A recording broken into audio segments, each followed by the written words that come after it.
Hello, and welcome to Read Aloud Stories with Mrs. R. I'm Mrs. Rosenthal, but a lot of kids like to call me Mrs. R. Do you want to learn? Would you like to go to college one day? In the book I'm about to read, the main character, the person who the story is about, is a young girl who wants to learn. She would like to go to a university one day, too. But the setting, when and where the story takes place, is long ago in China, and long ago in China, and in many other countries too. Girls were only taught to cook, sew, and clean. Only boys went to college. The title of the book is Ruby's Wish. Do you think you know what her wish will be? Ruby's Wish, written by Shirin Yim Bridges, illustrated by Sophie Blackall. Read with permission from Chronicle Books. If you walk down a certain road in a certain city in China, past the pet market with its yellow and green rice birds hopping in their bamboo cages, and the goldfish and the terrapins in their porcelain bowls, you will come to a block of houses, 5 houses wide and 7 houses deep. Many families live here now, and the buildings are brown with age and dirt. But if you look closely, you will see that once upon a time, this was all one house, the magnificent home of one family. The house was built by an old man who returned from the Gold Mountain. That was what the Chinese called California, when many men left to join the gold rush there and few came back again. But as I said, this man did come back, and he came back very rich. And he did what rich men did in old China. He married many wives. His wives had many sons, and these sons also had many wives. So at one time, the house was filled with the shrieks and laughter of over 100 children. Amongst these children was a little girl that everyone called Ruby because she loved the color red. In China, red is the color of celebration. On New Year's Day, children receive red envelopes full of good luck money. Brides wear red on their wedding days, but Ruby insisted on wearing red every day. Even when her mother made her wear somber colors, like all her other cousins, Ruby would tie up her jet black hair with red ribbons. Because he had so many grandchildren, Ruby's grandfather hired a teacher to come to the house. Any grandchild who wanted to learn could join the classes. This was unusual in China in those days, when most girls were never taught to read or write. Whenever the weather was fine, classes were held in the garden. The windows of Ruby's grandfather's office opened onto that garden. Often he would rise from his desk to gaze out of his windows at his grandchildren. One day, Ruby's grandfather looked down from his window to see the high white wall of the garden plastered with calligraphy. His grandchildren had been practicing their handwriting. Ruby's grandfather laughed to see that many had smudged ink on their hands and faces. Then he noticed a sheet that was more beautiful than the rest. Which of his grandchildren had produced such wonderful calligraphy? Down in the garden, the teacher was praising Ruby.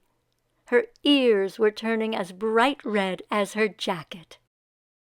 But if Ruby was doing as well as her boy cousins in her studies, she had to work much harder. When the boys had finished their studies for the day, they were free to play. But the girls had to learn about cooking and keeping house. In fact, as far as their mothers were concerned, these were the only things girls had to learn. One by one, the girls stopped going to the classes, all except Ruby. She would catch up on her embroidery at night. Many nights her candle flickered long after everyone else had gone to bed. One day, the children were asked to write a poem. Ruby wrote, "Alas, Bad luck to be born a girl, worse luck to be born into this house, where only boys are cared for." Ruby's teacher was very impressed by the poem. He showed it to Ruby's grandfather. Ruby's grandfather was also impressed, but he was worried about what the poem said. He summoned Ruby to his office.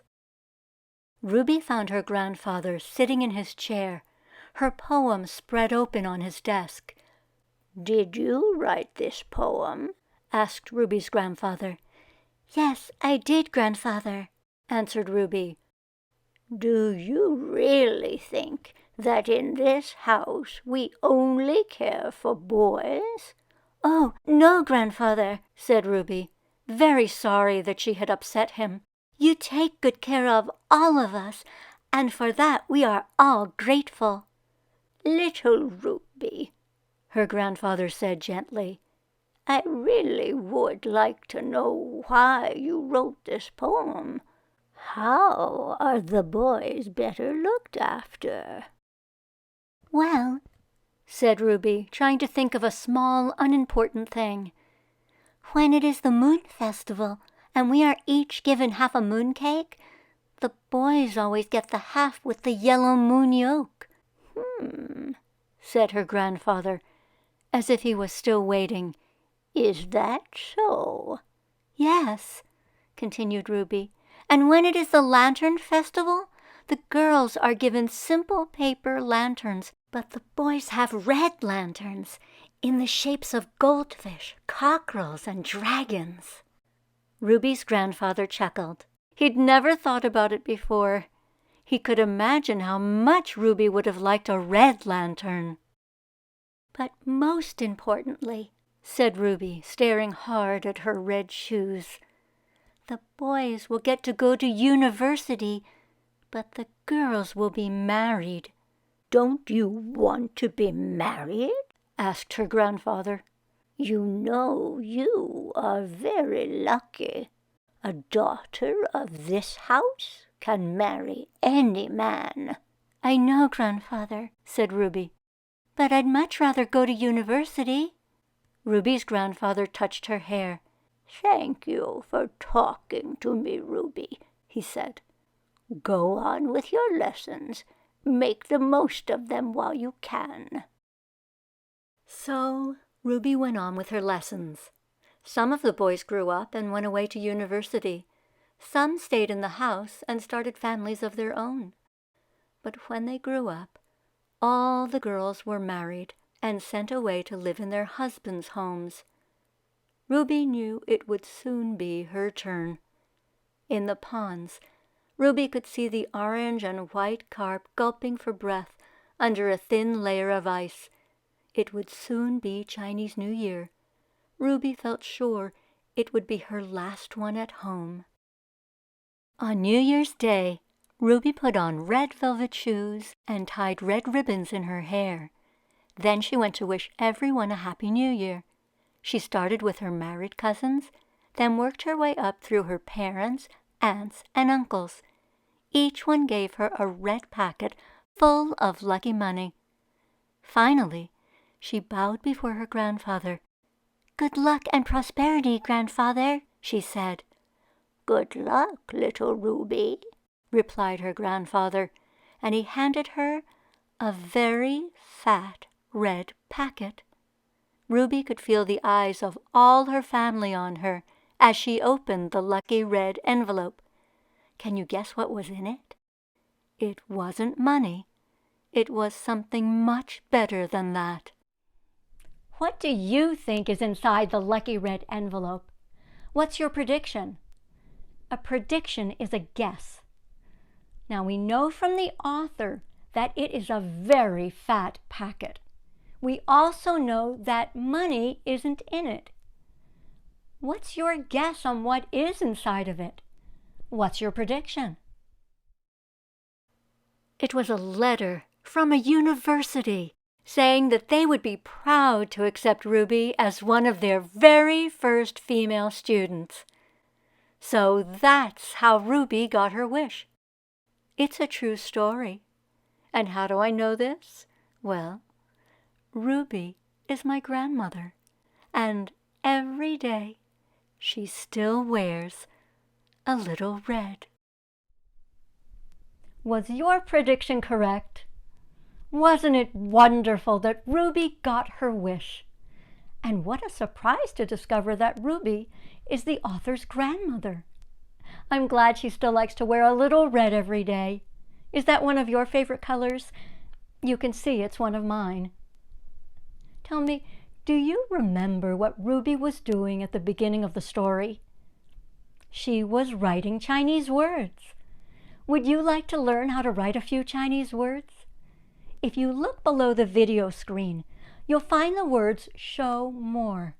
Click on those words and you'll find a link to a paper from education.com that will help you learn how to write some Chinese words. In the meantime, thanks so much for watching Ruby's Wish at Read Aloud Stories with Mrs. R. Until next time, don't forget to read.